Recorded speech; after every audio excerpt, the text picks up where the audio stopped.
guardian of the flame that flickers and flares here 7 times each week. The incredibly sophisticated jet crashes. The absolutely safe luxury liner founders. The beautifully engineered bridge collapses. The reason can be picayune, almost paltry. The malfunction of a part that might cost all of 22 cents could destroy a machine worth millions. A simple but undetected mathematical error might insidiously multiply itself to a point where a magnificent structure suddenly becomes a heap of ruin and rubble.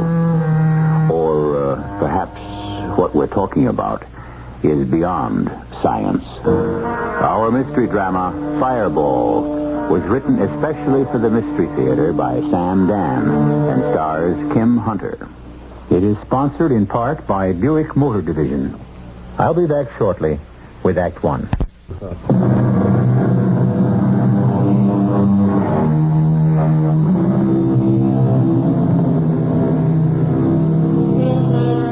We assume that we are superior to the other members of the animal kingdom. We believe that we are more intelligent. After all, look at what we can do. Certainly, animals can't read, write, build, manufacture. And if they can't, how does it happen that we can? We like to say that man is blessed with a divine spark. If this is true, that can only mean that God, or the gods, speak through us. And our works are expressions of their will. Benjamin Cantwell, or Big Ben, as he is known in industrial and government circles, comes home one evening. Louise? Is that you, Benjamin? Who are you expecting? I wasn't expecting you. Why not? You know perfectly well that days, even weeks go by without ever seeing you. Now, Louise, you know it's necessary for me I didn't say it wasn't necessary. Then why are you complaining? I wasn't aware that I was complaining. I merely stated a fact. Since you're not home more often than you are home, then your very presence is a surprise. Would you like me to begin all over again? I'll try to spend more time at home, but what I'm doing is important. The very fate of our country rests on it. I didn't say no. The fate of the entire free world. I'd like a little sympathy and understanding from my own wife. You can have all the sympathy and understanding you want. It's not my fault you're hardly ever home to collect it. Well, I'm home now. And it's only Friday. Don't tell me, we're actually going to spend a weekend together? You know, I couldn't wait to get home here to the country. Well, guests start to arrive tomorrow. Admiral Lawrence and his wife will be coming later tonight. And Senator Sullivan and his, well, I assume she's his wife. And here I thought we were going to have a quiet little weekend. Well, it won't be more than 8 or 10 all told. Thanks for telling me now. Louise, you don't understand. I'm having some important people here before... They're always important. Well, you know who I invite. Senator Sullivan is chairman of the Military Appropriations Committee. Admiral Lawrence... Oh, darling, I'm impressed. I'm not saying all this to impress you. I want you to know who these people are. Why? So I can defer to them? No. So that you can discuss things intelligently. What are we supposed to discuss? It's all top secret. Oh, I give up. No, Ben, I'd like to understand what it is we're supposed to discuss. After all, the reason you invite them is always to sell them something. That's not true. I'm not here to sell. You aren't? I'm here to help them understand our country's true need in defense materiel. And, of course... Since your products best satisfy those needs... This is an inference they are free to make. After you have wined them and dined and entertained them... Why do you insist on making it sound so disreputable? Ben, please admit it. The fact is, everything you manufacture is used to kill somebody. That is completely unfair. Somebody has to do it. Darling, all I'm doing is stating a fact. Why don't you look around at all the charities, the hospitals that I have endowed? Oh, I must say you have it down to a science. First, you manufacture the means to maim people. And then you tenderly care for the victims. Oh, Ben, you're not all bad. Before you accuse me of fattening on human misery, examine your own conscience. At least I don't drape myself in a mantle of pious hypocrisy. I fully expect to be punished. By whom? Oh, the gods. Louise, you have to take the world as you find it. Mankind, for reasons I'll never understand, insists on destroying itself. If I didn't make the means with which to do it, someone else would. Yes? You said I was to come back tonight after supper, ma'am, to meet the mister. Oh, yes, Mr. Vulcan. Ben, this is Mr. Joseph Vulcan. Pleased to meet you, Mr. Cantwell. Mr. Vulcan is our new blacksmith. Summers recommended him. Oh. And had you ever worked for Mr. Summers? No, sir. Dick Summers worked for me. Is that so? Well, you're a much younger man. I guess I'm older than I look. I taught Dick Summers the business. You taught old Dick Summers? Yep. And it was still a business in them days. Of course, motor cars had already been around a while and all them tractors. But there was still plenty of horses, like for deliveries in the town and work on the farm. But you look like such a young man. Well, these days ain't much work. You can pick up some money getting connected with a racetrack or on a couple of estates like this one, where the rich folks have stables. Has my wife already discussed your pay and other arrangements? Yes, sir, Mr. Cantwell, and I find everything satisfactory. Very well. That'll be all. Thank you, Mr. Cantwell.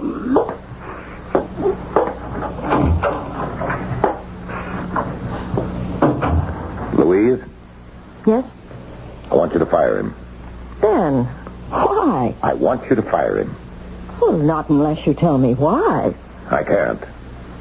Oh, yes, you can. I know you. You have sudden automatic responses. You're a creature of violent first impressions. What have you got against that man? I said I don't know. Something bothers you. Try to analyze it. Why? Isn't it enough that it bothers me? Tell me. All right. This is as good a reason as any. I don't like to form people. But he's not... Well, obviously he's very lame. You see how he walks. You hear how he walks. Can this be your conscience? Suppose he's a veteran, and he was maimed by one of your instruments of destruction. For the last time, I am not ashamed of what I'm doing. It's work that is legitimate, necessary, and moral. It's sanctioned by the law. Why do you protest so much? Because Oh, forget it. Do you really want to know why I hired him? I hired this one because of his name. His name? Yes. It was just too delicious to resist. His name is Vulcan. Vulcan? Vulcan was one of the ancient gods, the god of fire. He was actually a blacksmith. He made all the weapons for the other gods. Are you sure you're all right? I think he was married to Venus. Now, Louise, what kind of The marriage nonsense... didn't work. She was always cheating on him. All right. All right, you've had your little joke. Let him catch up with whatever shoeing he has to do, and then let him go.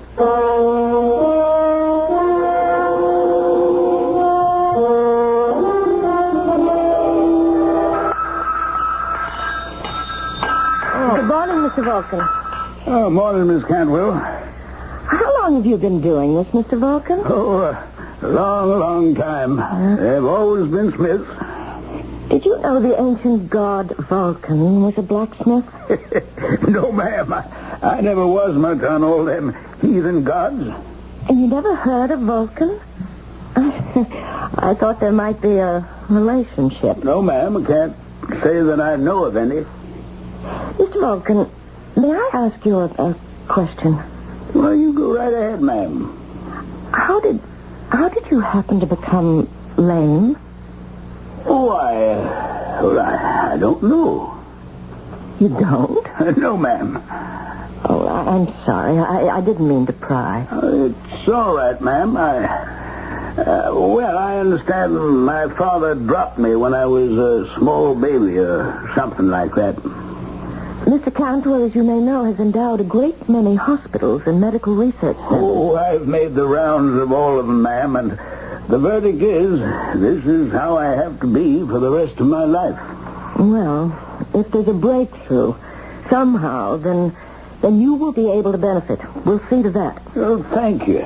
I must say, you and Mr. Cantwell are the best folks I ever worked for.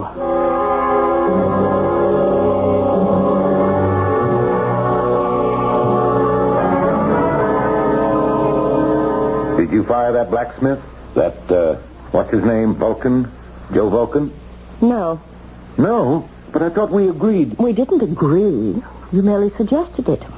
But he intrigues me. Why? I told you. He's a blacksmith named Vulcan. So is the ancient god, Vulcan. He's lame. So was the ancient god. Oh, please. Oh, this gets better. I asked him why he was lame. Do you know what he answered? How would I know? Oh, you really are touchy. He said when he was an infant, his father had dropped him. Oh, for crying out loud. No, you must listen to this. Vulcan's father, or at least his mother's husband, I'm trying to be delicate about this, was Jupiter. Oh, who cares? His mother gave birth to Vulcan, and Jupiter was so angry that he seized the child and hurled him from Olympus down to the earth below. And that's why Vulcan became lame. Do you see the similarities? What I don't see is what you're really driving at. Well, they say the ancient gods would, from time to time, visit the earth, disguised as mortals. Are you trying to tell me that this silly-looking oaf that is employed in our stables is actually an ancient Greek god called Vulcan?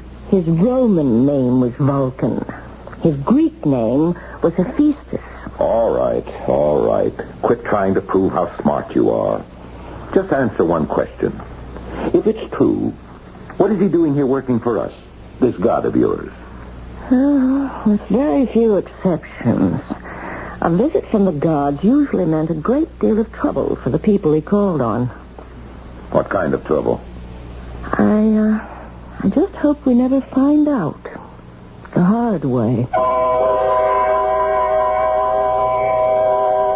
Coincidence. And what is Louise's rationale for saying that their latest employee is actually Vulcan, the ancient god of the blacksmiths? Well, you heard it. And it's all circumstantial evidence.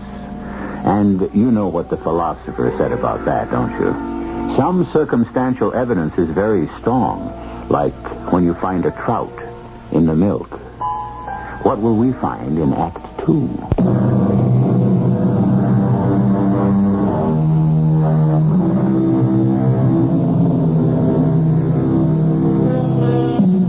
Every time something is made by man, every time man works a raw material into a finished product, every time man transforms nature from a work of God into a work of his own, man approaches something that is divine. For man is now doing what only God, or the gods, could do originally, and that is create.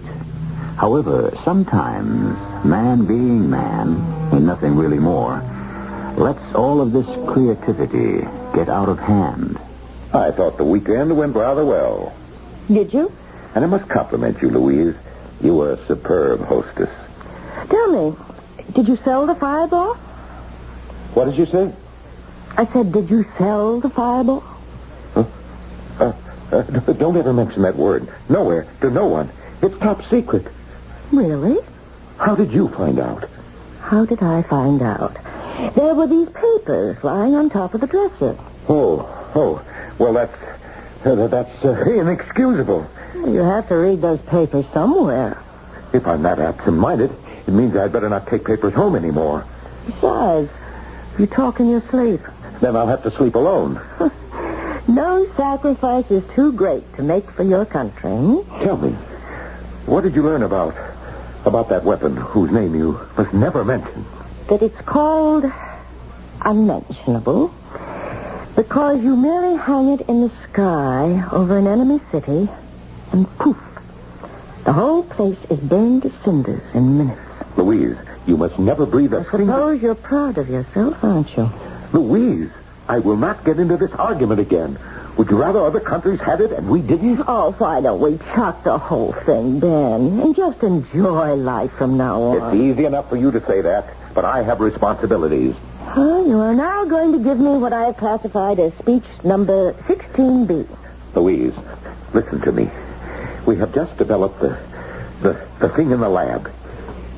If it's so hush-hush, and I know too much now, why tell me more? I have to tell someone.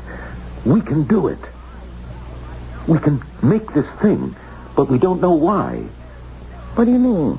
You don't know why? We don't know why it should work. All we know is we can make it. So what's the problem? Well, there isn't any problem. Then why do you sound so upset? Because I feel maybe we shouldn't turn this thing out. This time we may have blundered into something that's more than just a discovery. This thing is part of the process of how matter itself was created. It's almost something beyond the capability of human understanding. Then drop it. Drop it? Yes. Put a stop to the project. Forget it ever existed. You're crazy. I'm crazy? Did you hear what you were just telling me? Well, sometimes I just have to talk. But you never spoke like that before. Maybe it's because I had a crazy dream. Aren't you the one who says you never dream? In the ordinary way, I don't. It's your fault. You have a dream, and it's my fault. Yes, because you've been filling my head with that nonsense. What nonsense? About Vulcan. What are you talking about? You know, Vulcan, the ancient god of fire. Ah, I see. I'm to blame. Well, aren't you? No. And I can prove it. When you saw Joe Vulcan, for the very first time, you instinctively reacted against him, before you even knew who he was. Well? Well, there's some people you dislike at sight, that's all. You didn't need me to be afraid of him. I'm not afraid of him. I just don't like him. And I insist that you fire him. Well, if that's how you feel about it, why don't you just go down to the stables and fire him yourself? All right, I will.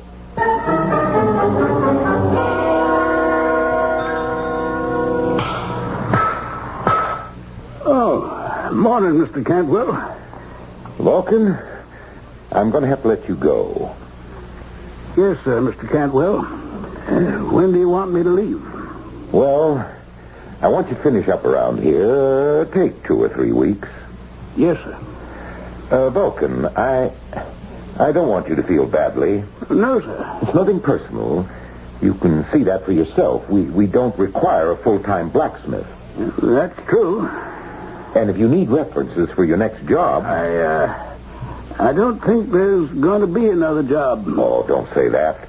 Good men are hard to find, especially in the kind of work you do. No, sir. I think I'll quit roaming all around the country. You may have done me a favor. A favor? Yes, sir. I don't spend nearly enough time with my wife. Oh. She's a beautiful woman. Really? I know what you're thinking. An ugly cuss like him, how do you ever get a beautiful woman to even look at him, much less marry him? Oh, I didn't mean to imply that. Oh, it's all right. I'm used to it. Funny. A lot of folks say that she steps out on me. You know what I mean?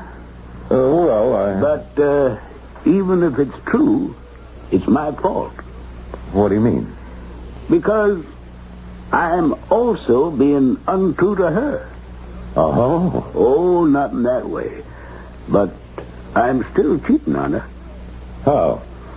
Well, I'm giving time and energy that you might say belongs to her, to my job. You see what I mean? A lot of fellas do that. And then they wonder why their wives find something else or someone else. Well, sir, if you don't want me on the place, I'll be going.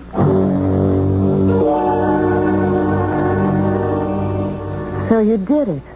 It's economically unfeasible to have a full-time blacksmith. The real reason you fired him is because you're afraid of him. Afraid? Louise, have you ever had a conversation with this man? Of course. I've spoken to him. I mean a sustained conversation. Well, This is the most frightened, timid milquetoast. he's quiet. I'll admit that. And you thought he was one of the ancient gods? I said it was possible. Never. They were men. I mean, beings of strength. He's so ineffectual. I'll tell you what would amuse you. He said maybe being fired wouldn't be the worst thing. It would give him more time to spend with his wife. Why, isn't that a sensible statement? And it turns out he has a beautiful wife. Just like Vulcan. And maybe it would cure her from, as he put it, stepping out on him. Vulcan's wife was Venus. She certainly had her affairs. Maybe she still does. Who can say that these gods are dead? Or that they even existed. Dan, you can say what you like. I still believe he is the ancient god Vulcan. And that he chose to visit our house. Why? To get you to do something. Like what? I don't know. Then why didn't he come out with it? Maybe he did. Maybe you just didn't want to understand. If he's a god, why does he have to beat about the bush? Why not just hurl a thunderbolt or something? And say, do it my way, or else. Because a god wants things to happen, not by threats, but through enlightenment. The thunderbolts are only a last resort. What am I supposed to be enlightened about? I don't know. What's bothering you?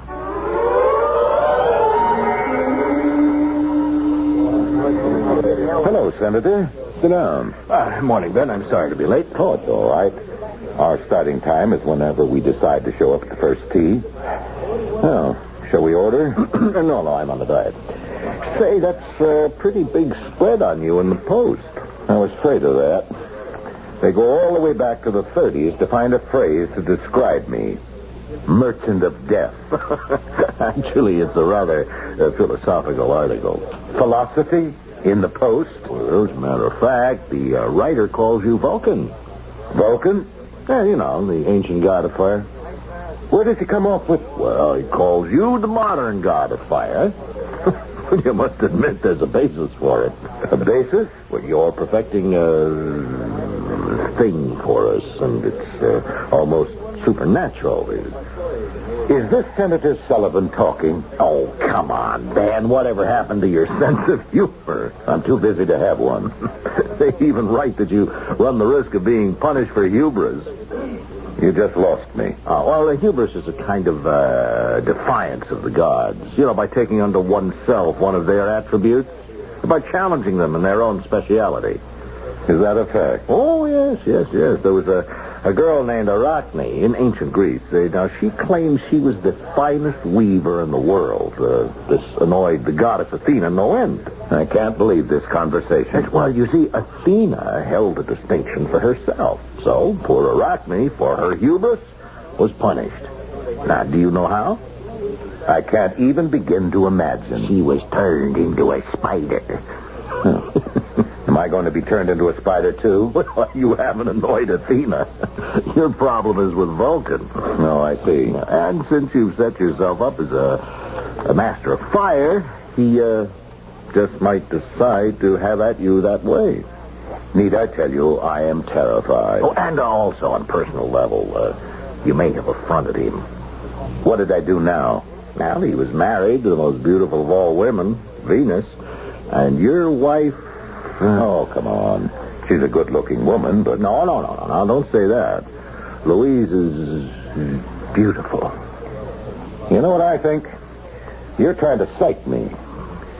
You have to have an edge, but it won't do any good, Senator. I'll still beat you on the course today.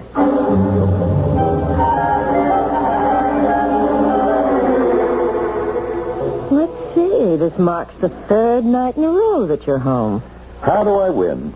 If I'm detained somewhere on business, I get complaints because I'm never home. When I stay home, I still get flack. I was just making a comment.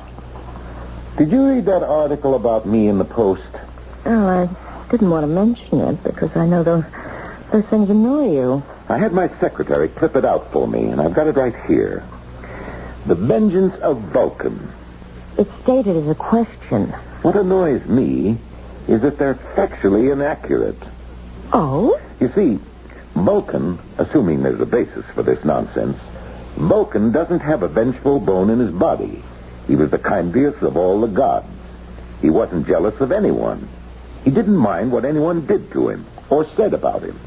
So, he wouldn't take vengeance on anyone. And how do you know all this? Because I did some research. Why? Why should you take time from your busy schedule? Because I have to set certain people straight. About what? You know, if this conversation were ever made public, both of us would be prime candidates for a sanitarium. Well, so, even if I did have the hubris to offend Vulcan, he wouldn't do anything about it anyway. Oh. Well.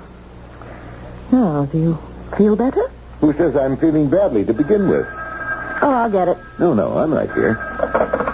Hey, guess who? Senator.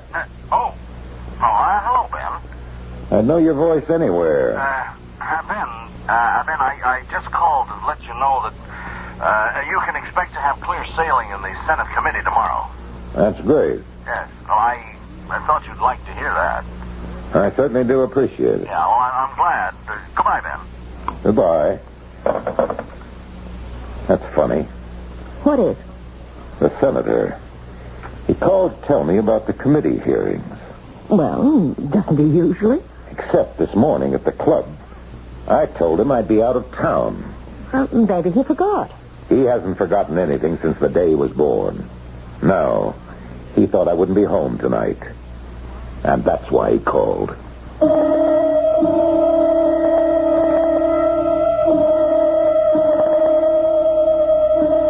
Well, a kind of light begins to dawn in the eyes of Big Ben Cantwell, tycoon extraordinary. And he looks at his beautiful, desirable wife, and all of a sudden it occurs to him that perhaps the phone call from the fun-loving senator was not really for him after all. This little cloud will assume larger proportions when I return shortly with Act 3.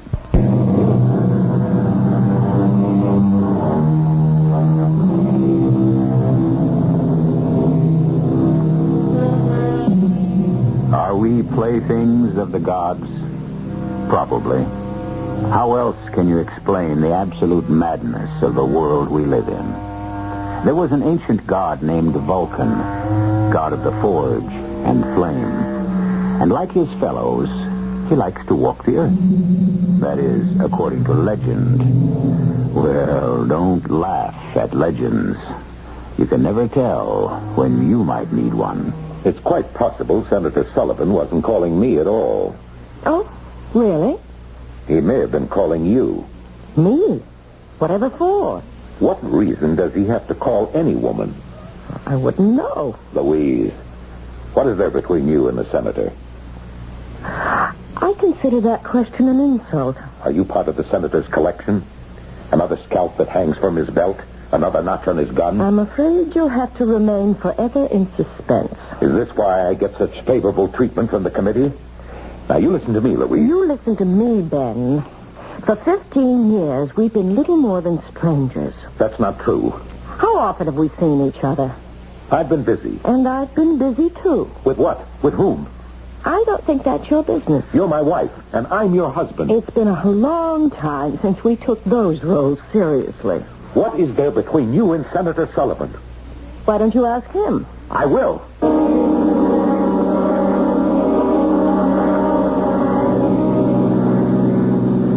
Everybody's probably laughing at me while my back is turned. She's stepping out. Stepping out. Oh, listen to me. I'm talking like that idiot Joe Vulcan. But who am I to call him an idiot? I'm in the same boat. We both wear the same hat. Look out! Look out! What were you doing, you idiot? Look out!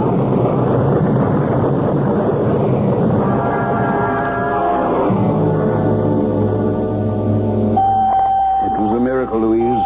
A miracle. You say he's all right, Dr. Corman. The car was totaled. All he has is a few scratches. Are you sure? Positive. Now come inside. See for yourself. Is it all right to see him? Come on, Louise. It was such a terrible crash, I can hardly believe. Ben? Hello, Louise, dear. How do you feel? Well, I'm all right, except I have this terrible pain in my legs. Dr. Corman, you said... Yeah, I know what he says. But I feel this pain. Now, Ben, we've examined you thoroughly. You know that. Yes, Doctor? There's absolutely no sign of any injury. No fracture, no sprains, no torn ligaments, no swelling. I understand, Doctor, but I have this pain. Doctor, are you sure? Not only am I sure, but every specialist we called in is also sure. I don't like to contradict anyone, but since it's my pain, I'm the only one who can really be sure.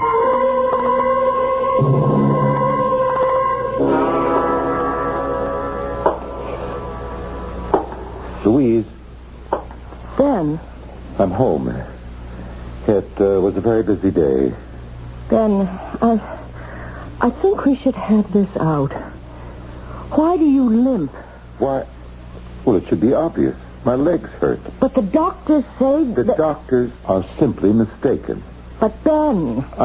I wish I could oblige everyone. I hate to cause anyone distress.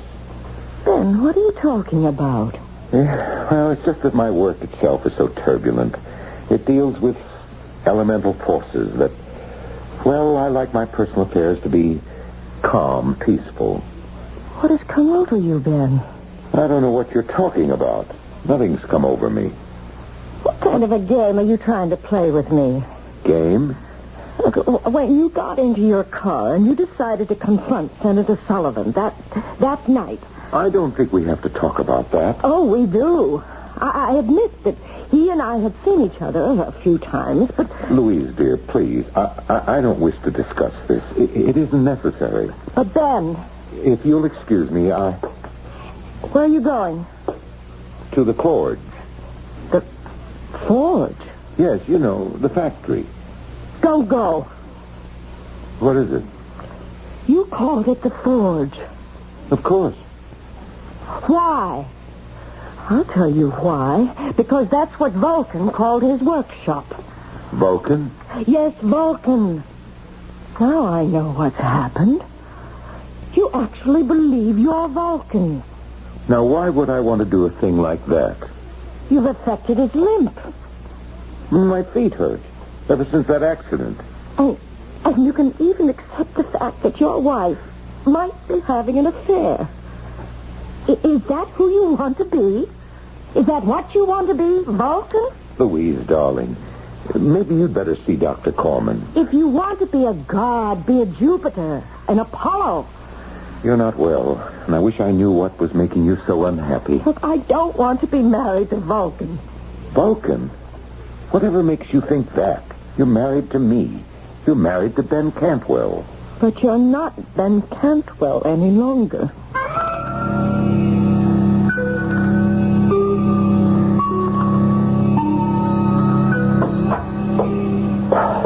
Well, I got here as quickly as I could, sir, but there was all this traffic. I'm sorry to spoil your holiday, Louis. No, that's all right. But I feel this is the day we can finish. Finish? Yes, Louis. Today, here, now. On Fireball, sir? Is everything set in the firing room? Yes, sir, but... But? What's the problem?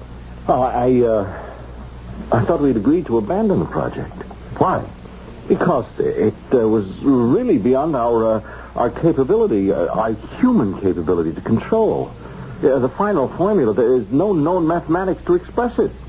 And furthermore, we can't even conceive the formula. We can't? Here, I'll start the computer. Yeah, see, all the known data has already been fed into it. And now, watch. You see, sir?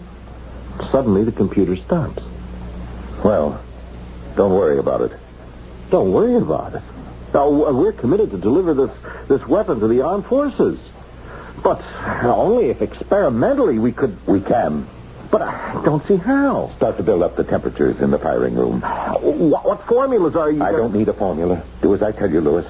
Look, I know you're a great one for intuition, sir, but this time... Do as I tell you, Louis.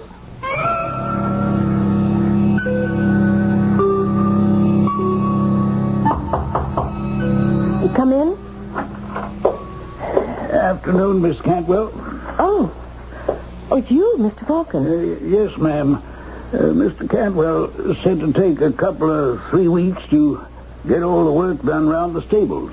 Well, it's finished. You're leaving us, are you? Yes, ma'am. Come to say goodbye. Well, good luck, Mr. Vulcan. I wish you the best. Thank you, ma'am. Same to you. Goodbye.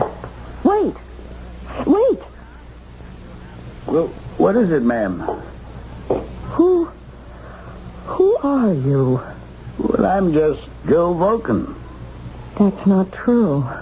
You are the god, Vulcan. Who? That just ain't true. That's right. It's not true anymore. But it was true, and I can prove it. Prove what, Miss Cantwell? I can prove it by something you just did. Well, what did I do? Come with me. Please, come with me.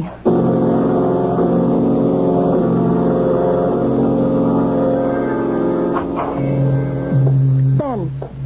Oh, Louise, dear, huh? How did you get in here? I'm your wife, remember? And Mr. Vulcan. What? Here. It beats me, sir. She just dragged me here. Ready for firing, sir. Ben, listen to me. Destroy that machine, that device, whatever it is. Darling. Because if you don't, then you really become Vulcan. Then you really acquire his full powers. Is that how you want to live? Look at him. Louise, I'm very busy. You don't want to be Vulcan. You'll hate it. Immortality becomes a terrible burden after a while. The gods themselves grow tired of eternal life. That is why they walk the earth. To find someone who can lift the burden from them. And that someone becomes the god, don't you see? That's the true nature of immortality. What does that have to And do with... Vulcan has found you. He is giving you all his characteristics, his talent, his meekness. It's not too late. Give them back. Give what back? Don't finish the fireball. You yourself said that the final step of the formula was beyond human comprehension. But once you comprehend it, you will become more than human. Mr. Vulcan, you know I'm speaking the truth. Well, I'm sorry, ma'am. I don't know nothing of the kind. I said he gave you everything, Ben. Mr. Vulcan, please walk to the door. But why? Walk to the door, please. Stop. See, Ben? See? What do you want me to see? He doesn't limp anymore. His walk is normal. How do you account for that, Mr. Vulcan? Oh, I guess it's a miracle, huh? I said he gave you everything, Ben. He even gave you his limp. Ready for firing, sir. Throw on the A switch. The B switch. No, don't. You don't want to be Vulcan. Now, my dear. If you're to live like Vulcan, I'll have to live like Venus. I don't want that. Will you want me to flaunt other men in your face? The senator, the admiral, even your assistant here. Louise. I'll do it. Because I won't be able to help myself. And you won't be able to stand it. You'll prowl the earth to find someone to take your place. Sir, if we don't fire now... Ready. Don't, Ben. Then you'll know too much. You'll become the god who knows too much. Vulcan. And that's why he limps and staggers. It's not the injury to his feet. It's the weight of knowledge he must carry. He knows more than any of them. He knows how to make and build. Oh, turn off that switch. Turn it off, Ben. You heard her, Louis. Turn off the switch. Ben. I turned them off, but nothing happened. The reaction could have gone too far. We can be destroyed in here, sir. The whole world can be destroyed. What are we going to do? I don't know. As I said, it's beyond human comprehension. Maybe it'll just stop itself. Mr. Vulcan, please, stop it. What are you talking to him for? You know why. Mr. Vulcan. What's the matter? My legs, I can hardly stand straight. My legs hit me again. Listen, it stopped. I guess you were right, Mr. Cantwell.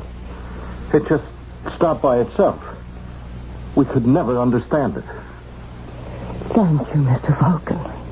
And I think I'd best be leaving. Ben, look. He's limping again. And look at you. You're standing straight.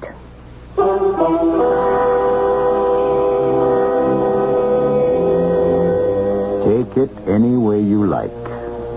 Chacun a son goût, as our friends in France would say. Do the gods walk the earth and look for their replacements? Is that what happened to Ben Cantwell? Or was it merely a psychological seizure? Think about it, and I shall return shortly.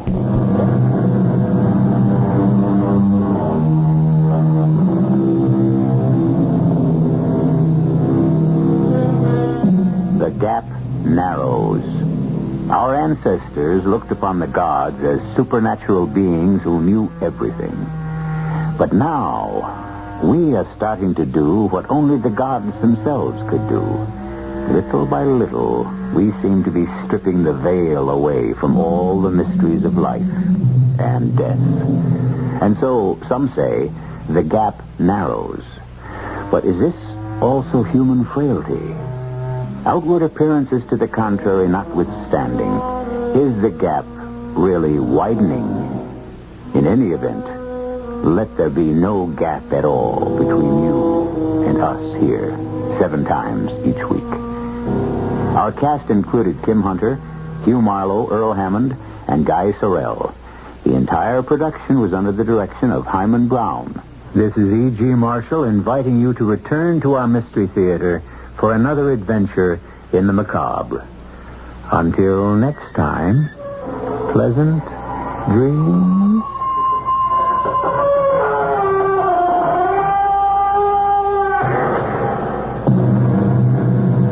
Tonight's Mystery Theater was also brought to you in part by ShopRite Supermarkets, where you get a lot more for a little less. The preceding program was furnished by CBS Radio.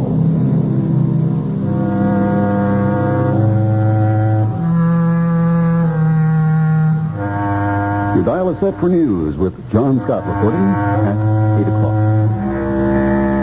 I'm Barry Farber. Right after the news, Walter Kerr not only treats silent movies, he brings them roaring back to a brand new life. Right here on the Barry Farber Show, WOR, New York. Democrats say